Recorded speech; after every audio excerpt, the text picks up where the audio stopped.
What is going on, my broskiis? My name is Toadskii, back again, here to bring you guys yet another One Piece Treasure Cruise video. And in today's video, I want to go over some of the news that just went live on One Piece Treasure Cruise Global. There's been a data download that has put in a couple of very interesting things prior to the anniversary Sugo-Fest. Now, I've got to mention that this is not currently live right now. This is me time traveling further on in the game's life cycle. So this is going to be live, I believe, as soon as the treasure map ends. All of this stuff is going to go live. So we can see here, there are two separate islands for the co-op mission, which is really exciting. This is the global first island that is going to be arriving, and we have to farm it in order for us to get the missions done for our campaign event.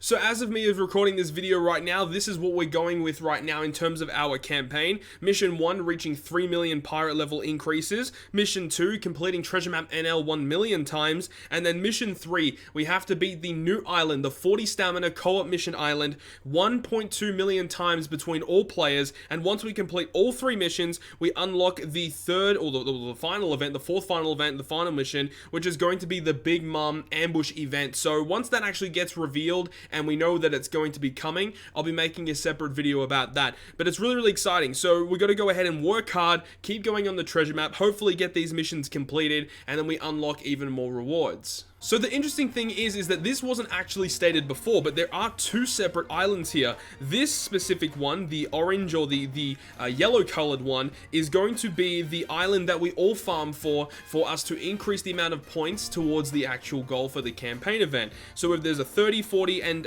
20 stamina difficulty version of the island, and when we go to the tips menu, we can see that Doflamingo is the final boss. So Big Mom is not going to be one of the bosses in this final fight, because obviously she's going to have her own dungeon later on. So Doflamingo is the final boss, and we can see obtainable manuals. We can drop every single type of brand new skill book, it looks like, which is pretty cool. And we can drop universal skill books as well, and we can also drop 4-star skill books, which is pretty exciting. It would have been nice if they added in 5 and 6-star books, but I'll still take it. That's a pretty nice event that we can go ahead and continuously farm it and potentially get our hands on some really nice rewards there. Now, if we scroll a little bit further down, these are also obtainable items throughout the quest. You can see that every single type of forbidden tome is also available, ranging from damage reduction all the way to resilience, which is fantastic. And especially now that Global have the forbidden tome stacking, it's going to make farming this type of event really nice, because we can just stack up a bunch of these tomes and save them for characters that we want to feed them to.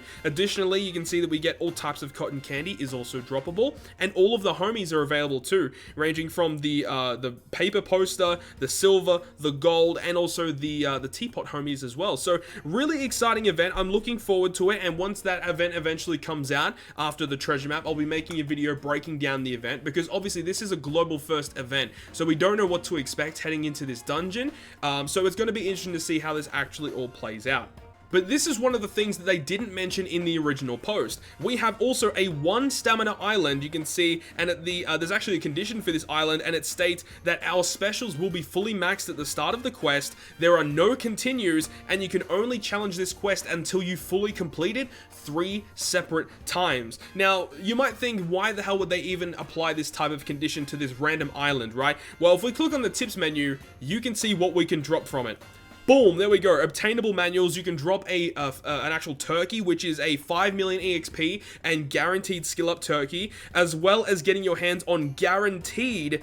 Every single one of these tablets here will be available within this island, which I'm very excited about. So you can do this up to 3 times, and you get your hands on 3 copies of each of these, which is very good. And you can also get some cotton candy. So I would expect that cotton candy to be like plus 100. So I'm very excited for it. The thing is you look, pirate level recommended is 400 or above. So this is going to be an extremely difficult quest. What I'm expecting this island to be is to be like a buffed version of the 40 stamina island here. Now, from what I've seen, it doesn't look like there's any conditions in terms of what characters you can bring, and it also is quite nice that all of our specials are going to be maxed at the start of the adventure. It's very reminiscent actually of Neo Clash dungeons, Neo Colosseums, where, you know, there's a really hard island. It's like 1 or 0 stamina, and when you farm it, you get a bunch of really cool materials from it. So that's pretty much what this island's going to be. So hopefully I can find a team that can actually go ahead and beat it, and if I do, I'll be going ahead and making another video on this specific dungeon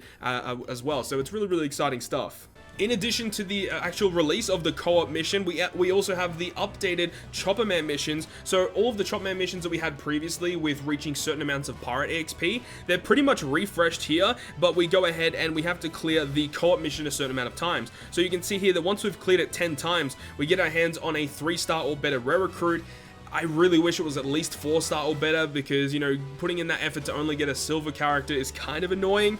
But I mean, we get pretty good rewards from the actual campaign mission itself, but just really minor nitpicks here. We get some cotton candy, which is great. We get some training points, more cotton candy, the rare recruit, and we also get an additional rainbow gem. Also, the new Fortnite was announced too, with Fortnite Inuarashi, which is actually really good because it's got V2 Shanks books, Hina, and brand new books. So it's actually a really, really good Fortnite dungeon. But the main reason why I'm making this video is for this right here. Now, I've got to say preemptively before we talk about this particular SugoFest banner, this is not the anniversary SugoFest. I want to repeat that. This particular banner right here and this particular banner right here are not the official anniversary SugoFest. Do not summon on these banners. What these two particular SugoFest banners are, they are rehashes of previous SugoFests that we've already had. So let's actually go ahead and dive deep into this information so you guys know what is going to be arriving here.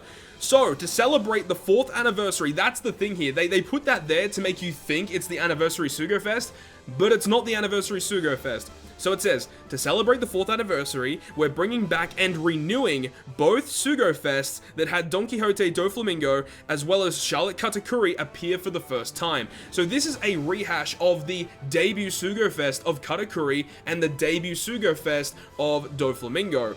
Very, very interesting. In this comeback SugoFest, Don Quixote Doflamingo will be rate boosted, and then Katakuri's boosted on the other banner, and all wanted posters are guaranteed to be 4-star or better. This is not a double legend raid SugoFest, it is just simply a gold or better SugoFest. And then it says the 2x rate boost for the SugoFest exclusive character Doflamingo will not be happening. So that's what happened with the original debut of V2 Doflamingo. When V2 Doflamingo came out, the banner was actually a 2x legend raid SugoFest, and they're saying here that yes, this is a rehash of that SugoFest, but it's not going to be a 2x legend rate. So make sure do not pull on this banner. There is literally no reason to be pulling here. And actually we can check here. It starts on the 18th, which is when the treasure map ends, and it ends on the 24th. So expect the official anniversary SugoFest to arrive on the 24th of February 2019. That should be the confirmed date now for the anniversary SugoFest. Once we get the full data download of the characters, I'll be making another video for you guys about that. So for this particular SugoFest structure, the 10+1 rare recruits, the 1st and 4th multis are going to be 30 rainbow gems. The second pull is guaranteed to be a showcase character, which is nice, but once again, do not pull. The 3rd, 6th, and 8th multi-pull are going to be guaranteed SugoFest exclusive character, and on the 10th multi-pull, it's going to be a limited pull SugoFest exclusive character, and also 6-star plus characters are going to be available here with Bato, Law, and Zoro. So once again, I really don't suggest pulling on this banner. Like, it's just trash, because they're just going to be rate boosting characters that have already previously been rate boosted, and there's no reason to do it here. Like, honestly, like, let's have a look at the Katakuri banner. I'm sure it's the exact same. Yeah, so when you pull Katakuri, he comes with 100 attack, bind, despair, and auto heal. I believe when Katakuri debuted, that was also the case, if I remember correctly.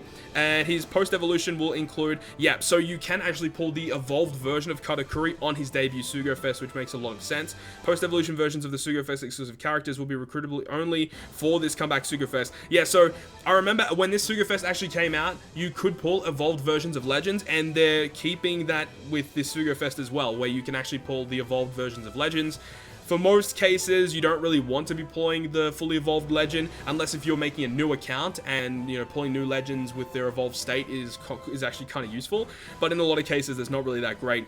For this SugoFest, 1st and 4th is 30 rainbow gems. 2nd pull, guaranteed showcase character. 3, 6, 8, guaranteed legend. 10th pull, limited pull legend, which is going to include Garp, Charlotte Katakuri, V2 Shanks, Robin, Hody Jones, V1 Akainu, Marco, and Ace. So yeah, I really do not suggest pulling on these banners.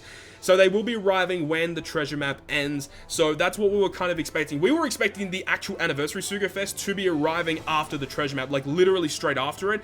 But we're going to have to be waiting pretty much a full week from the 18th to the 24th. Yeah, so pretty much a full week we have to wait further past the treasure map for the actual anniversary SugoFest to go live. So it's kind of annoying that they are waiting for the anniversary to be literally the last couple of days of February, but the anniversary SugoFest will probably go through for about a week, so it's going to be interesting to see what happens. So I'm really interested to see how they're going to be structuring the anniversary SugoFest. So last year, when the 4th anniversary arrived for the JP version of One Piece Treasure Cruise, I believe it was a guaranteed legend every second multi-pull. So I'm expecting that to be the case for our anniversary as well, and if it's not, I'm actually going to be kind of pissed off if we don't get that, because I mean, JP already get better gem sales than OPTC Global, so if they get a better structured SugoFest compared to us, I think that's kind of shitty.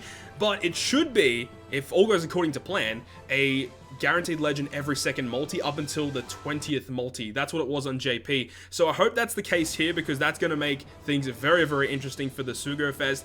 If it is going to be coming down to Big Mom and Brook actually arriving for the anniversary, I'm not going to be that hyped for it. You know, personally, I don't really care about Legend Big Mom and Legend Brook that much. The rare recruits available in the Big Mom batch are actually all very, very good though. I'd love to get the rare recruits, but in terms of Legend Big Mom and Legend Brook, they're not that exciting to me. And I mean, to some people they might be, but for me personally, I just don't really care about it too much. When I was actually going ahead and data mining some of the assets out of the game files, I did find that some of the artwork for Legend Capone was actually in the game in terms of his captain action with the Big Father effect. So the fact that that was added makes me somewhat have a little bit of hope that potentially Capone might arrive towards the anniversary, but I would say that's a very, very low chance of happening, and I highly doubt that's going to occur. But I do think definitely Big Mom is going to be arriving. That's no doubt about it. Big Mom will be coming, but it's going to be interesting to see what other stuff they'll actually put into the anniversary SugoFest. But anyways, that's going to conclude this video, guys. Hope you guys did enjoy it. Make sure to not pull on this SugoFest when it goes live, and obviously when we get the cult missions arrive actually on the date of the event, I'll be making a video for you guys to break down the event. So hopefully you guys did enjoy it. If you guys did, make sure to leave a like, and if you want to stay up to date with all the content I post, including more One Piece Treasure Cruise, make sure to go ahead and hit the subscribe button down below. But other than that, guys, I'll see you guys within the next video.